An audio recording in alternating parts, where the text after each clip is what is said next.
We continue our review of the season by talking about the catching position. We say goodbye to one of the best who ever did it. So, what will the Cardinals do now after 19 years of Yadi? All on today's episode of Locked On Cardinals. You are Locked On Cardinals, your daily St. Louis Cardinals podcast, part of the Locked On Podcast Network, your team every day.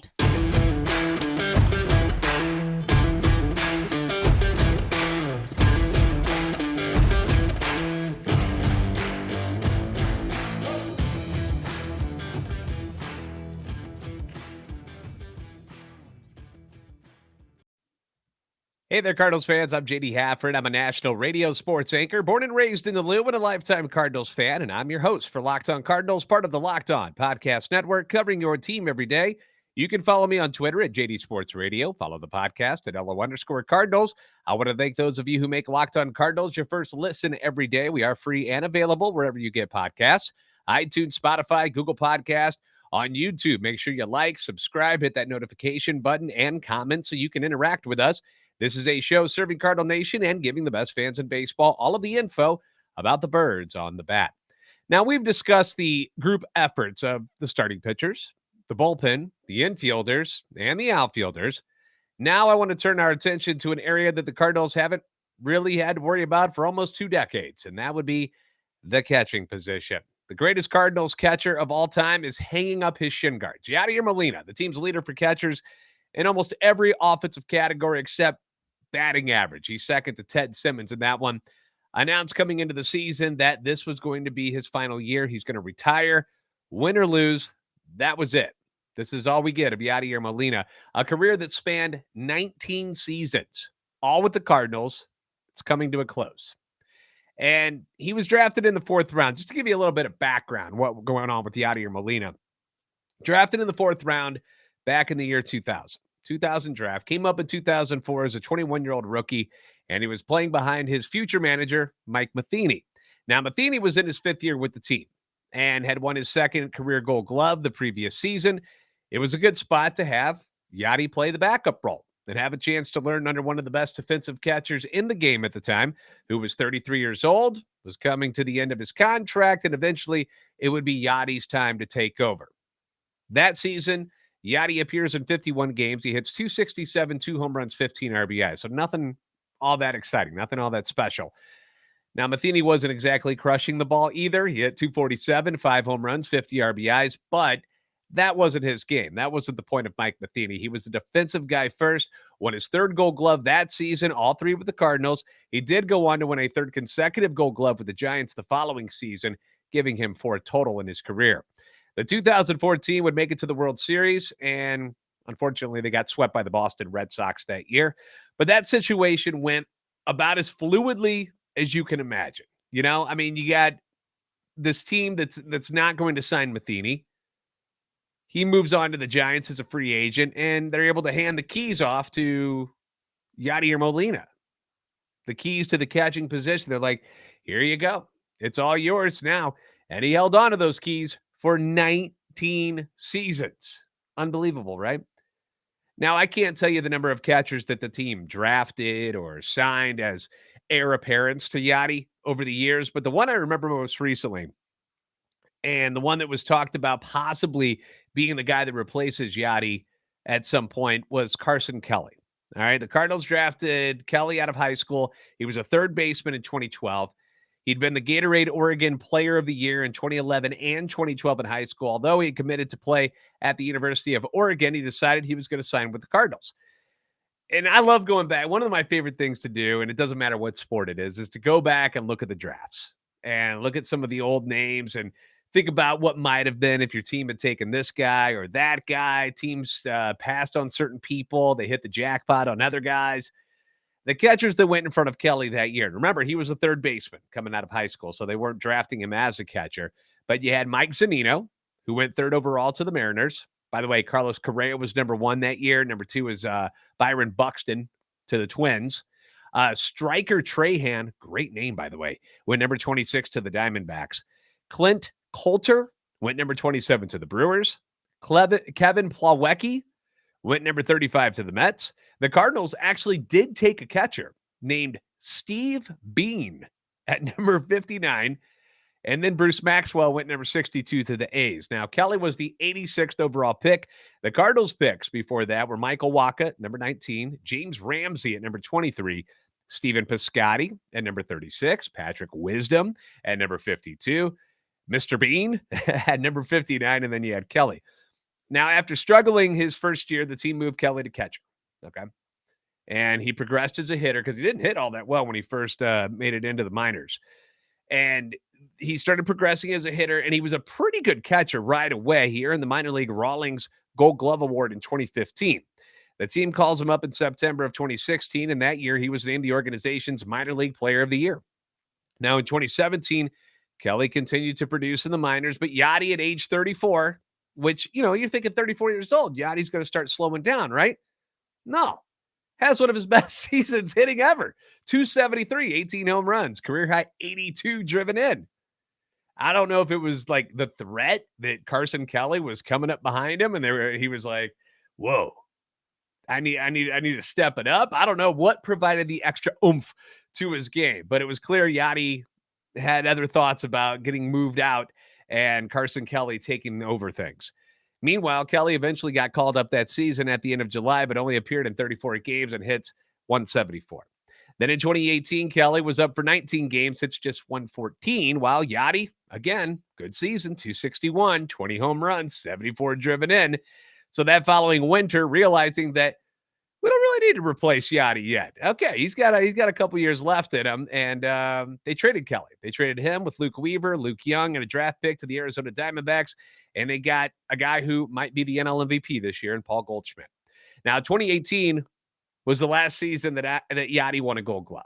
All right, his numbers have been on the decline offensively and defensively ever since, and it wasn't a given that he was going to play this season. Actually, if you guys remember, he decided to come back for one more year a little bit late, and he had some reasons to come back, obviously. I mean, first off, I would imagine any player who's played as long as Yadi would like to be able to say goodbye to the fans. And he also had the chance to get that battery starts record along with his good friend Adam Wainwright. And then when they signed Pujols, when they announced he was coming back, obviously that's another motivating factor to play another year with his brother from another mother, if you will, in Albert Pujols. So unfortunately, it was a forgettable season for Yadi as far as what he did on the field. Memories galore as far as off the field, the way he was treated by not only the fans in St. Louis, but other ballparks and other teams around the league. But he had knee issues again this year, appeared in just 78 games, hit a career low 214, 5 home runs. That was his lowest total since 2016, not counting the COVID year. And he drove in just 24, his lowest since that rookie year in 2004. Again, not counting the COVID year. So obviously, we'll remember the good times. Of course, those are going to stand out to us more than any struggles that he might have had this year. Setting the record with Wainwright at 325 starts is the battery, which will likely never be broken. That was awesome. They set the record also for career wins as a battery. He set the record for career putouts by a catcher. I mean, he's one of the best that's ever been around in the game. And despite the offensive issues this year, he did manage to single in his final at bat against the Phillies, which was kind of cool. Same with Pujols. That was cool that their last at bats as Cardinals and in the major leagues, they got hits on. That's neat. I like that stuff. I think it's pretty neat. But that was it for Yadi this year. He didn't offer all that much to you this season. 3 other players ended up starting behind the plate for the Redbirds this year. Could one of them be the new heir apparent, if you will, to the catching throne? We're going to talk about them next on Locked On Cardinals. But first, I want to talk about BetOnline. The college and NFL seasons are in full swing, and at betonline.net, that's got to be your number one source for football betting info. It's got to be. You got to have that bookmarked by now. Find all the latest player developments, team matchups, news, podcasts, and in-depth articles and analysis on every game you can find. Thursday Night Football this week. We'll be here before you know it. 2-4 Saints at the 2-4 Cardinals, who will have DeAndre Hopkins back in the lineup after a 6-game suspension, which is pretty nice for me because I took him late in a lot of fantasy drafts. So the time for all the patience. I've waited 6 long weeks to have Hopkins in the lineup. So time for that to pay off. And as always, BetOnline remains your continued source for all your sports wagering information, live betting, up-to-the-minute scores for every sport out there. It's the fastest and easiest way to check in on all of your favorite games and events, including Major League Baseball, MMA, boxing, and golf. The Yankees moving on to the ALCS against Houston. Massive matchup there. In the National League, the Phillies and the Padres are locking horns. Who do you think is going to be the last one standing out of those final four? Since the Cardinals are done, just to give you a little background, since they're done, my household appears to be pulling for the Phillies. And that's because of Nick Castellanos. Now, my wife from Cincinnati, a big-time Reds fan, and she loved some Castellanos when he was on their team. And we actually got to meet his parents at a game once. Oddly enough, quick story, his dad and I came out of the restroom at the same time. Like, he was walking in front of me, and we're walking towards our wives, and we look, and our wives are sitting there talking and chatting while waiting for us. And so we all kind of struck up a conversation, and they're like, yeah, we're Nick Castellanos' parents. We're like, oh my gosh, very cool people. They were great. My wife still talks to Nick's mom, Michelle, from time to time. So we're pulling for them because of that relationship. And I suppose if the Cardinals are going to lose to a team, might as well be the future champions, right? So anyway, quick story there. But do yourself a favor. Do the smart thing. Head to betonline.net. Use your mobile device to learn more. BetOnline, where the game starts.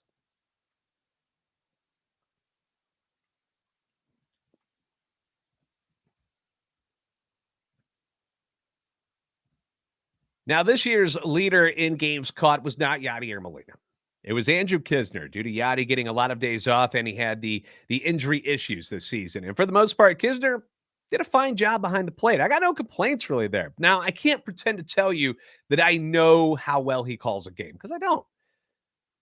But if he sucked at it, I don't think the team would have had him back there for 96 games this year. I don't think they would do that if he wasn't any good at calling a game. And the pitching staff did pretty darn good with Knizner behind the dish. Like, it's not like they had a bad pitching staff this year.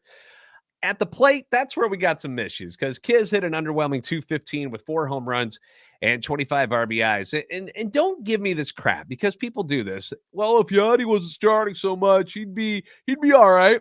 Stop it.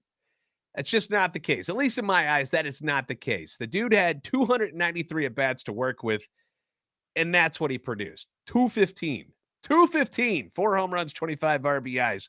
And Yadi was hurt about it. Yadi barely played in June, didn't play at all in July. Knizner hit 104 in June.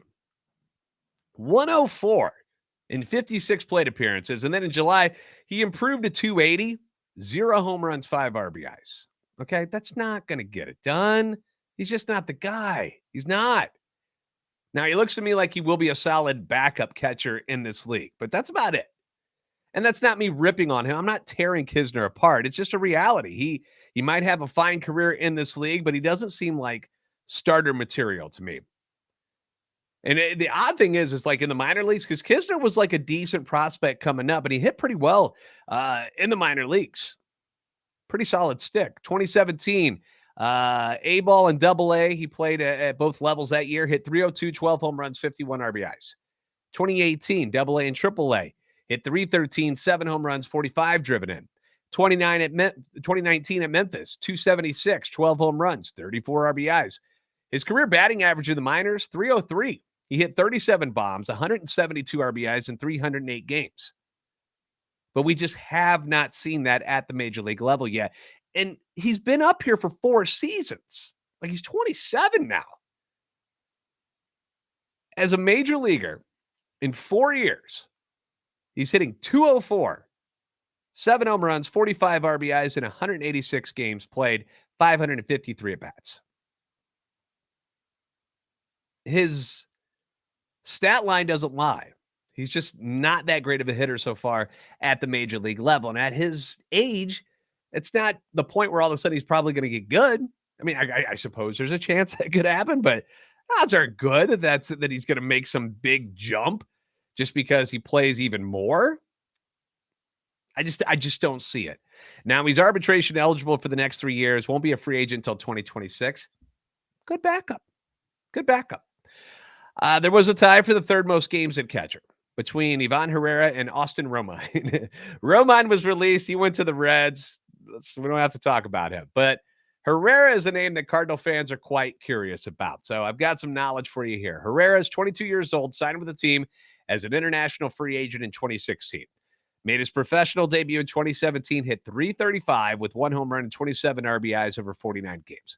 2018, he spends a majority of the year with the Rookie League Gulf Coast Cardinals, while also playing in 2 games with the Springfield Cardinals of the Class AA Texas League. Over 30 games with both teams, he hits .336 with 1 home run and 25 RBIs. So we've got .335, then we got .336. He begins 2019 with the Peoria Chiefs in the Class A Midwest League before getting promoted to the Palm Beach Cardinals of the Class A Advanced Florida State League in July. Over 87 games between the two clubs, he hits .284, 9 home runs, 47 RBIs. After the season, he was selected to play in the Arizona Fall League with the Glendale Desert Dogs, with whom he was named an All-Star. COVID year happened, so we have no minor league season then, which sucks. Because when you have a prospect who looks like he's really climbing, and then just boom, the whole year is out. I mean, COVID screwed up a lot of stuff for a lot of people. Spent the majority of the 2021 season with AA Springfield. He hits .231, but 17 home runs, 63 RBIs over 98 games. This year was his first year at AAA. 65 games, he hits .268, 6 home runs, 34 RBIs. Players are graded on a 20 to 80 scale, in case you weren't familiar with that. So according to MLB.com, the scouts give him a 50 grade on his hitting and his power, a 30 on running, but who cares, 55 on his arm, and 55 on his fielding. His overall grade, he gets a 50, which they consider to be average. He's the 7th-ranked prospect in the organization, but he doesn't crack the top 10 in their overall catching rankings. But at one point in May, he did make it into the top 100 prospects in all of Major League Baseball. Again, he's 22, all right? 22 years old. Yadi came up when he was 21. Yadi's a different breed, okay? We can't expect everybody to be Yadier Molina as a prospect, okay? It's just not realistic. In his cup of coffee on the team this year for Herrera, 2 hits, 18 at-bats. Obviously, awfully small sample size. One quote from a story on him when he did get called up, though, says, quote, "Nothing screams plus about Herrera's offensive or defensive profile, but he has every capability to be a well-rounded major league backstop for many years." To me, that sounds like a guy who needs at least 1 more year at Memphis, right? To you? Does it seem like that? The other 2 catchers in the Cardinals' top 30 prospects are Leonardo Bernal, who's number 18, but he's 18 years old, and then Jimmy Crooks III, who is number 25. He's 21 years old, and both finished at Palm Beach this year. So they aren't even remotely ready or even in the conversation about next season. So where do the Cardinals go from here? Knizner is going to be on this team next year, but do you really want him as the starter? I don't think so. We'll talk options next on Locked On Cardinals.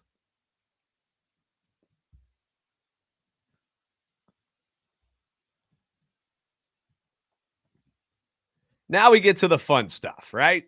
Who do we replace Yadier Molina with, huh? All right, let's get into it. The number 1 name on the lips and hearts of all Cardinals fans this offseason is going to be that of Willson Contreras, who becomes a free agent this offseason. And the fans have every right to want him. And he's, in my opinion, exactly what this team needs. And here's what I think is the beauty of it. He's only going to cost you money and a draft pick because of the qualifying offer thing that the Cubs will likely give him. Contreras hit .243, 22 home runs, 55 RBIs this season in 113 games. He's never played more than 138 in a season and will be 31 years old next year. He came up in 2016, won the World Series with the Cubs at the age of 24, although he wasn't their main starting catcher. But he did take over in 2017, and he's been the main man in Chicago ever since. He's a 3-time All-Star, sports a career batting average of .256, and besides his rookie year, where he wasn't the starter in the COVID year of 2020, he's only had 1 season that he didn't hit 20 home runs. And in fact, his average season over 7 years is .256, 22 bombs, 81 RBIs. He's never won a Gold Glove. His career fielding percentage is .989, which isn't bad. In comparison, Yadi over 19 years, 995, because he's a freak. Contreras caught stealing percentage, 30%. Yadi's career, 40%. And yes, you could blame some of that on the pitchers, but these are the stats. I don't have it broken down. I don't know how to find that. Okay. But, we get comments all the time. And when I brought up the throw out percentage, the caught stealing percentage, where people were like, well, yeah, but sometimes that's the pitcher's fault. Yeah, but I don't know. These are the stats. Contreras, 30%, Yadi at 40. Again, we've been spoiled with Yadi for so long. The defensive drop-off. Is that acceptable if you get his offense? If you get a normal Willson Contreras year, 20-something home runs, 75 RBIs, hits about 256. Is that worth the defensive drop-off? I say yeah. Now, Spot Track has estimated his value at $16 million next year. So here's what I did. I went and looked at some of the numbers and some of the money that's coming off the books. The Cardinals paid Yadi $10 million this year. Corey Dickerson got $5 million this year. I do not expect him back. Albert Pujols got $2.6 million. So you add that up, that's $17.6 million that will not be on this roster next year as of right now. The question is, how many years do you offer him? He's 31 years old. You got Herrera in the wings. You think he's going to be all right. Would you go more than 3 years? 3 years, $55 million? Make him the fourth highest paid catcher per year behind JT Realmuto, Salvador Perez, and Yasmani Grandal. He was fifth this year at $9.6 million behind Yadi, who was number 4. So he goes from $9.6 million. If you give him like $17 million, I mean, that's quite a bump. I mean, that's almost doubling his pay from last year. Would that be enough to get it done? Would that be enough to outbid any other team that stepped up? I don't know. But would you live with 3 years, $55 million? I would. I think the catching position is so important that I need that dude back there who's going to be good enough as the catcher, because he's got a cannon for an arm. We know that. Maybe his caught stealing percentage goes up with the Cardinals pitching staff. I don't know.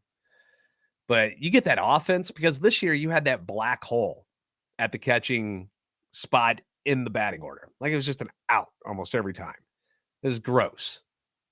And instead, you bring in somebody like that to team up with Arenado and Goldschmidt and Edman and Nootbaar and Carlson, but just that extra bat, because we still haven't. We don't know what we're going to do with the DH yet.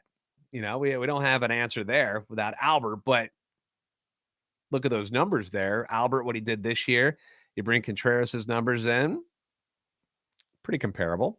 The other top option is a trade for a catcher. And we've talked about Sean Murphy from the A's plenty. 28 years old, Gold Glover last year, was really good again this year. 991 fielding percentage. Last year with his Gold Glove, it was 993. Threw out 31% of runners this year. Last year, only 24%. So he got better at that. Offensively, hit 215, 18 home runs, 66 RBIs, and has a career average of 236 in 4 seasons. Solid player for sure. And the A's top prospect is a catcher, which is why people think he'll get moved. And I like him. But what will the A's need or want in return for him? Like, what do you got to give up? If you have the money, you just go after Contreras, right? It doesn't cost you any players. The Cubs will, like I said, likely make the qualifying offer to him. And according to reports, the Cardinals, if they signed him, would lose a third-round pick, and the Cubs would get a competitive balance round B selection. Now, we've mentioned that NBC Sports Chicago's Gordon Wittenmeyer posted that story about Contreras considering coming to the Cardinals, and when asked if he's ever thought about it, he said, "Oh, yeah, for sure." We've heard about him checking in with former teammate Jose Quintana about the Cardinals organization as well. Mentioned that with the Jose Quintana talk yesterday, where I was like, hey, if you can bring Quintana back and he's able to recruit and get Contreras, you get both of them, that's kind of a big win for the Cardinals, right? So it should be interesting, to say the least, come free agency time. But you can put my vote in as I say 3 years, $55 million. Give me Willson Contreras, put him in this lineup. Thanks for making Locked On Cardinals your first listen today. Now make your second listen, the Locked On MLB podcast. MLB expert Paul Francis Sullivan brings humor, passion, and unique perspective on every team and the biggest stories around the league. Follow the #1 daily league-wide podcast, Locked On MLB, on the Odyssey app, YouTube, and wherever you get podcasts. Once again, sorry for the delay on the podcast today. I know it's really, really late. I had a lot going on today, a lot of work stuff and everything, and I'm really, really sorry about that, but it's out, and I appreciate you guys tuning in each and every time. You are the best fans in baseball for a reason, and I'll see you next time right here on Locked On Cardinals.